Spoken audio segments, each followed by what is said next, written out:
one of the things that it can say about a state or a country is how well they treat those who serve their country in times of war. And then when they come home and want to get a job, if we don't support them in that endeavor, we are not really very much of a country. We're not saying very much about ourselves. They volunteered for the military knowing that they were going to go serve in combat. And that takes a very special gift. It takes a very special dedication, and that's a dedication that we know can be translated into competitive advantage for our companies in the workplace. These veterans do become employees that are mature, that are loyal, that are dedicated, they know how to operate under pressure, and they know how to get the job done right. We're going to see significant reductions in our military force structure, and we've got to be ready for those veterans when they hit the streets. We've got to be able to put them to work, we've got to give them opportunities to grow, and we've got to give our companies a chance to benefit and improve through taking advantage of these veterans. I think this is something we're bragging about it. Joe's has spoken to the National Convention of all the state commissioners of veteran services, and a light bulb came on, so he's running around doing presentations all over. We just have a great untapped resource in this country, and it's going to get better over the next couple of years. The next thing we're doing is we're actually sharing some best practices and lessons learned. And I'll tell you this, on behalf of my team, our learning curve has been exponential. We thought we knew a lot about this last May and June. As we get out and we work with you, our learning curve has just gone to the roof.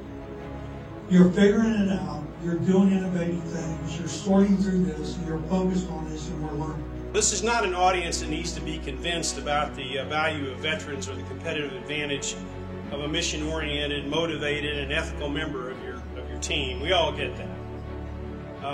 Beginning with the governor of the state, Governor McDonald, who personally committed to making Virginia a warm and welcoming place for our veterans. All of us have joined in the commitment, I think, that's best expressed by V3's own mission statement, which in part reads, to hire and retain engaged teammates transitioning out of military service. I think we all get that. We learned that most of the companies we work with were transmitting their requirements in the thing called a job description. We created a website, and I think this was kind of the first thing that you needed to do, because we went out, we looked at a lot of different companies, and they didn't have a special place just for military people. So inside of our engine, we created search mechanisms for specific military job codes that can translate directly and correlate into what our business opportunities are. So I said, why don't we do this? Why don't we reverse engineer those job descriptions? Why don't we sit down with a company and really understand what they're looking at? And let's reverse engineer that. Let's say we're looking for an E4 or E5 in combat service. Because that tells you so much about the job. And if an E4 or E5 sees that on the bulletin board and they say call XYZ company, they say I'll do that because I understand what an E4 or E5 does. Without going through the gory details, I can attribute our eventual success to three things that worked. First of all, we created a dedicated program, Operation MVP, Military Veterans Program, was put into place as a specific program with specific goals and results in mind. And the minute we started targeting specific job positions aligned with skills that veterans bring from their military services, we began to see improved results. In our case, just as an example, in the areas of intelligence, logistics, and cyber, the skills that are developed in the individual services are sometimes different. They have many times the same titles, but the skills are different, and we targeted them to specific job positions in the company. And when we started doing that, it allowed us to spend less time having to work on developing skills and more time dealing with the transitional issues that confronted these veterans. The second thing that helped us out were what I call connections. One benefit of a dedicated program is that we're able to build connections with transition centers, with state and local veterans organizations, with universities and others, as Frank mentioned, that are already helping veterans in many ways with the uncertainties of transition. Most importantly, the third thing is commitment. In SAIC, we had a special problem. With 40,000 employees, we were a hiring machine. We had the formula for the skills, we had the formula for the experience, the formula for the qualifications. We had it all, everything except the compassion for the situations of these young veterans that we were trying, the very veterans we were trying to help. Now, the idea of engaging with the veterans is critical.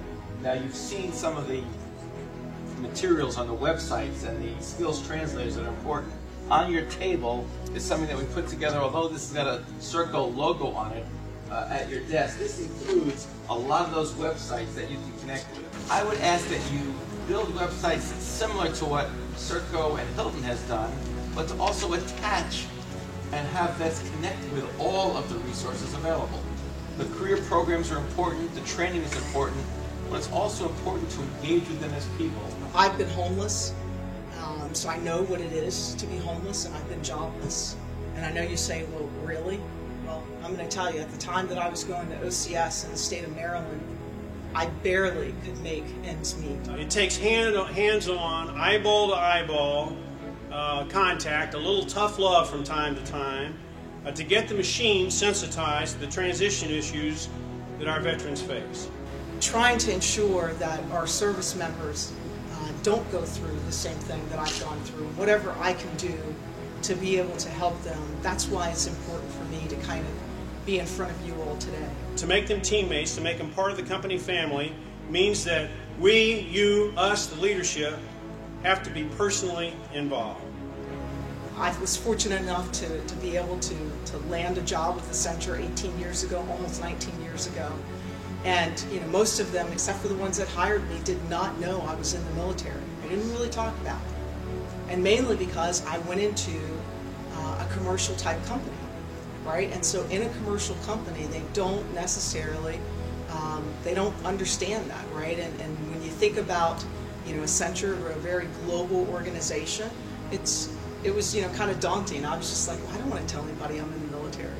So when I got my my first request, and I'm going to say request, that's putting it politely, to deploy to Kosovo, I had to tell them that I was going to be deploying, but not only was I deploying, but I was going to be deploying for 18 months.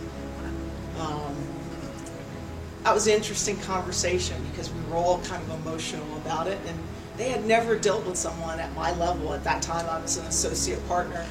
They had never dealt with someone at my level that was deploying. So this was going to be new for all of us. But let me tell you, not only did they support me, and it wasn't, they supported me. I got promoted while I was gone. I came back and took over our Army account, so it didn't hamper my career. But what was even more importantly is that, when we turned around and looked at everything that was going on at the highest level in the organization, they started standing up and paying attention to the veterans. Understand how to connect with veterans who are ill-equipped to face the uncertainties of the business world. It's the personal touch and the personal commitment that does make the difference.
is 50,000 vets that are out here we think are actively searching for work. Now, we have 150,000 employers, people like you. So if we have 150,000 employers, we have 525,000 working vets, there's a very high probability that in these companies, there's a vet in that company. Does that make sense to you? So if we can activate that veteran inside the company and turn them into a catalyst, here's our math. We only have to get 1 out of 3 companies to hire 1 vet. Serco has a good history of hiring vets, but we also are in programs to help veterans get hired. So we see both sides of it. And the one lesson that's become very important to me, I talked to Joe about this earlier, is that process is as important as the actual placement of the veterans in a job. In our programs, we found that it's very important that as vets are looking for jobs, to also connect them to other kinds of benefits in the marketplace, Virginia benefits, other local community benefits that are critical to becoming a part of that veteran community. We get 1 out of 3 companies hire 1 vet, we declare victory. Does that make sense to you? That's what this is about. The center of gravity of this program is its companies, employers. If they'll hire 1, the method to our madness is it'll be the best hire that they've ever made. Next year they'll want to hire 2. Next year they'll want to hire 3. And so when you really take a step back, there's 2 things that we need to sustain the success of the V3 program. And it's something we should be very, very proud of. I think it's funding, and I think it's action. And it will take increasing resources to make the V3 work, to sustain our momentum, to keep it building in more and more companies across the Commonwealth, so that we really can provide an opportunity for Virginia's veterans. Secondly, it takes action. We're really the messengers about the veteran opportunity across the state of Virginia. And so as you go out and you talk to your colleagues, not only within your company, but your friends that may be in other companies parallel to you in the workplace, these are some of the things to really think about and hopefully get them over these hurdles. First and foremost, far too many companies think that they would not benefit from hiring veterans. They look at their manpower requirements and they compare them to service members in uniform and they don't see a fit. They don't appreciate the aptitude. They don't understand the benefits of military training. And the response to this really has to be education, what you're all going through here today. Working with business leaders and HR managers to make them understand the value of veterans. And this is what the V3 program is all about. But more than education, it's also about organization. It's how you get this work done in your companies. Randy gave some great examples about what they're doing at Hilton earlier this morning, and I applaud them for those efforts. That was amazing.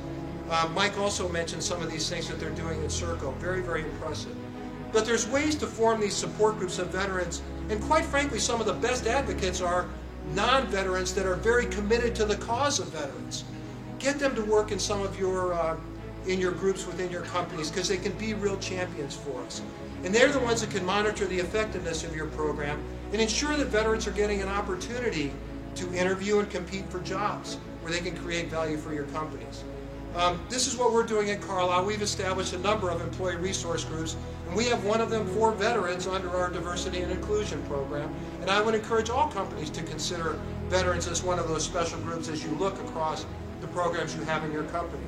And what we found out is that we actually had more veterans within the organization than we thought, right? But they have to self-identify. It's not a question that you ask in employment. So then we've kind of had to move underfoot to really get all of our veterans into, at least in the U.S., all of our veterans into what we call our military employee resource group. And with the power of all of us working to continue to reach out, I got a chance to tell them that I was deploying again. So it turned around, I came back in 2007 and turned around and deployed again here in 2011. And while I was gone, I got an email, because I've had conversations at the highest level within Accenture saying, we do so many corporate citizenship programs. Is there a way that we can kind of pull some of this effort in to be able to help, our veterans? And believe it or not, someone took that to heart. And the message that I got as I was standing in the CJOC over in Kabul at the IJC headquarters, I happened to to get an email message, and I think I was standing up and doing the jig, because Accenture had committed a significant amount of money to what we call our corporate citizenship programs. That's internally, and that is getting us internally to start doing a lot of the outreach. Okay, so this is a little bit of an eye chart, but the upshot here is that both the federal government and almost all of the state governments actually codify into law that you can, that they want at a governmental level to give preference to hiring veterans. Most of you are probably familiar with this. This went all the way up to the Supreme Court. It was held to be a constitutional preference in favor of veterans. So not only are you not prohibited, in many cases in federal and state agencies, they're actually required by law to give a preference to veterans. So Virginia has not yet passed a law that states specifically that it's okay for to have a veterans preference in private sector hiring. And that's where we are here. Several states have. Okay, we expect that Virginia will soon. We know it's been brought forward, and we're hoping to see that soon. Just because but understand, I'm only talking about a law that specifically permits it. There is no law that prohibits it, either at the federal or the state level. The only reason you would have a law specifically allowing it is, again, to drive the last nail into the coffin of this perception that you can't do it. Here's my vision. My vision is in the year 2020, when a veteran comes out, there's going to be 6 companies praying that they get that person to come to their business, because it'll be the best business decision they ever made. That's what we're trying to do now.